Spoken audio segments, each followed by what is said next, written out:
Bien, pues debido a los acontecimientos internacionales, creo que tenemos que, desde luego, dedicarle unos minutos a los acontecimientos que han sucedido trágicamente en Haití, qué es lo que está pasando allí, etcétera, un poco. O sea, que aparte de nuestras oraciones, también un poco vamos a desgranar qué es lo que sucede en ese país, que ese sí que es latinoamericano, porque no es hispanoamericano, ¿no? Entonces, don José Antonio, ¿qué nos puede hablar, ya que usted es el que más ha viajado por el continente americano?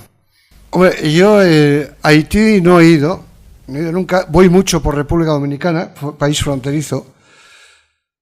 Allí sí se nota mucho la diferencia que hay, ¿no?, de Haití con el resto de Hispanoamérica, porque estamos hablando del país, si no el país más pobre del mundo, quizá el segundo más pobre del mundo, porque ahí está con Bangladesh, ahí están los dos, ¿no?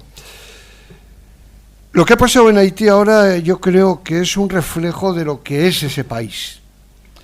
Es decir, un país que no tiene infraestructuras, que no tiene ninguna solvencia y que no tiene ninguna capacidad de reacción ante cualquier desgracia. Para mí es muy sintomático el hecho de que un terremoto tan terrible, que es cierto que se ha dado entre Cuba y Haití, por esa zona, pero que, por ejemplo, en República Dominicana no ha afectado. Yo he estado hablando ayer y hoy mismo, antes de venir, he estado hablando con República Dominicana y no ha afectado absolutamente nada ahí. Es decir, se notó algún temblor, se notó alguna cosa, pero nada más. Todo está con absoluta normalidad.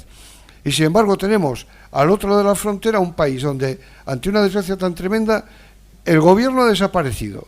No se sabe dónde está. Los tribunales, los jueces han desaparecido. No se sabe dónde están. Parlamento no existe. Es verdad que se hundió el Parlamento, pero los parlamentarios no se saben. Es decir, de repente los gobernantes, demócratas todos ellos, por cierto, han desaparecido. Quedan allí la Iglesia Católica, que perdió al arzobispo en el terremoto, que el arzobispo murió, pero queda la Iglesia Católica atendiendo a los más pobres, Cáritas y Manos Unidas repartiendo lo que llega allí, y de lo demás oficialmente se sabe que la ayuda no está llegando. Hay dos elementos también a ponderar. ¿Perdón? La desaparición de la ONU del escenario. Es curioso que le pida a la vicepresidenta del gobierno español, aun estando de presidencia de turno de Europa, ¿no?, una intervención. Y sobre todo, la arribada de Estados Unidos con todo, dinero, tropas, policía. Es decir, rompe duele la influencia que tiene Estados Unidos y cómo la aceptan los demás países sin ningún tipo de miramiento. Es decir, se asume el liderazgo de Estados Unidos. Es decir, pero eso desgraciadamente es así en Haití y es en toda América.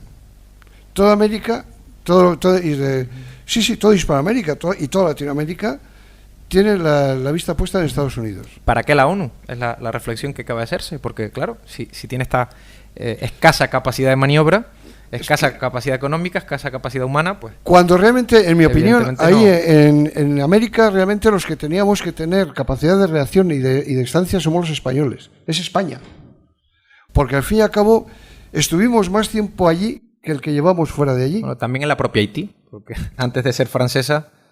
Sí, no, por supuesto. Además, el que Haití sea francesa es un accidente de la historia. Claro. Es decir, los haitianos no tienen la culpa de eso. ¿Qué vamos a hacer? Es decir, hay desgracias peores, aunque no muchas. Pero bueno, es decir, España tiene una, en mi opinión, tiene una obligación histórica y moral con todo Latinoamérica, incluido Brasil. Y aparte de que haya sido portuguesa, hay que tener en cuenta que, según la historia moderna, Portugal es una provincia grande de España, ¿no?, con una cierta autonomía, más o menos lo que quieran los catalanes.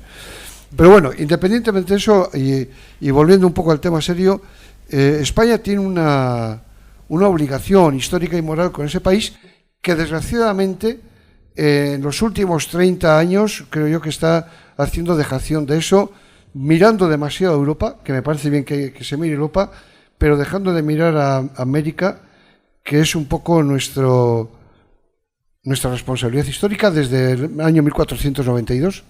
Es decir, lo que es América ahora, en lo bueno y en lo malo, sobre todo en lo bueno, es gracias a España. Los gobiernos del pasado en España, anteriores a la democracia, es cierto, todos tuvieron un fuerte compromiso desde el Estado con lo que era la realidad americana ya independizada, lógicamente, ¿no? Pero Sí, sí que sí. todos tuvieron un compromiso muy fuerte con Hispanoamérica, con la hispanidad, con esa vocación universal de la catolicidad española. Es que se el plasmó en tema América. es, yo creo que todo esto pone de manifiesto la crisis que tenemos en España de identidad. Es decir, llegas a América, cualquier país de América, pero cualquier país, hablamos desde República Dominicana, México, Colombia, el que tú quieras, ¿no? Llegas a ese país y hay una cosa que es común en todos. Están orgullosos de ser dominicanos, o de ser colombianos, o de ser mexicanos, o peruanos, o ecuatorianos, orgullosos. Y eso lo han heredado de España. Es que usted está olvidando un vector, que es el contraorgullo que tiene nuestro gobierno con el hecho de ser español y con el hecho del pasado imperial español. No entendido como colonialismo, por eso, sino... A eso voy ahora yo, a eso voy ahora. ¿Y eso con qué?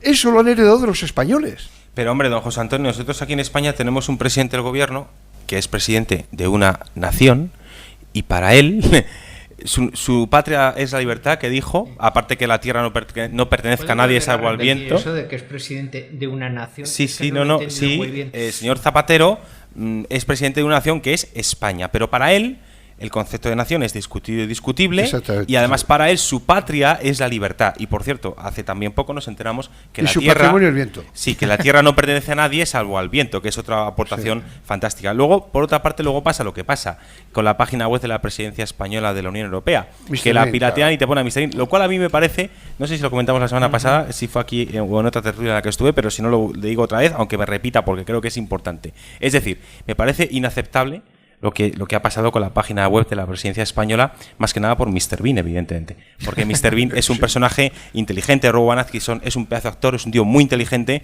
y que me lo compare con Zapatero, a mí me da pena, ¿no? Me da mucha pena. Cuando este señor hace llorar. Sí, este señor... Porque de entrada se ha llevado a 4 millones de parados. Sí. No, y en cuanto al tema de Haití, es que claro, un país en el que ni siquiera hay máquinas para poder descargar los aviones...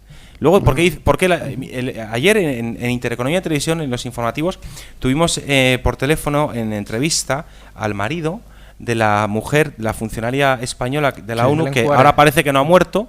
Lo último que yo he leído es que parece que no, el cadáver no era de ella, ¿no? Bueno, pues exactamente. Bueno, pues está desaparecida en cualquier caso, ¿no? Pero en ese momento él pensaba, le habían comunicado que habían encontrado a su mujer y que estaba fallecida. Pero él decía unas cosas que a mí me parece que no podía tener más razón. Y decía, a usted que es periodista, bueno, yo no lo entrevistaba, le entrevistaba a un compañero mío de Intereconomía, pero le decía, usted que es periodista no entiende una cosa. No puedo entender cómo en menos de 24 horas desde que hemos tenido el terremoto, Haití está lleno de cámaras y de periodistas y sin embargo la ayuda no llega. ¿Por qué llegan los periodistas y no llega la ayuda? Una cosa muy interesante y que tiene más razón que un santo.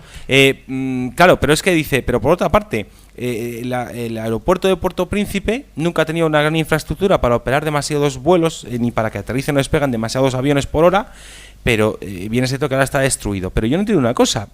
Los militares, el ejército, tiene equipos para poder hacer aterrizar aeronaves de forma con un equipo de campaña, por así decir, portátil. ¿Por qué no está eso ahí? ¿O por qué si las pistas, o la pista, mejor dicho, porque solo hay una, si la pista está dañada por el terremoto, ¿por qué no mandan aviones de despegue, aeronaves de despegue vertical?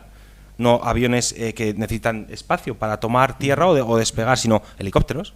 Hay helicópteros, por ejemplo, helicópteros grúa enormes que pueden trasladar un montón de peso y lo pueden llevar a cualquier parte. No hace falta que aterricen en el aeropuerto. No entiendo por qué esos problemas de logística están tardando tanto. Hay un montón de opciones. No, barco no, porque el puerto de Puerto Príncipe, según decía esta persona, el marido de la funcionaria, es que no recuerdo su nombre, discúlpenme, porque yo de la memoria ya saben que padezco problemas, pero él decía que es que, claro, el puerto de Puerto Príncipe no tiene, las grúas tampoco funcionan y tampoco tiene una gran capacidad de descarga. Entonces, problema, se presenta ahí un avión que tiene toneladas para descargar y están 20, o ni eso, están 2, 3, 4 personas, porque el resto de los supervivientes no están en el aeropuerto, están levantando escombros a ver si encuentran a la gente. Con lo cual tampoco hay personal para descargar esos aviones y tampoco hay maquinaria para descargar, no hay pequeñas grúas que entren y saquen la carga, hay que hacerlo a mano.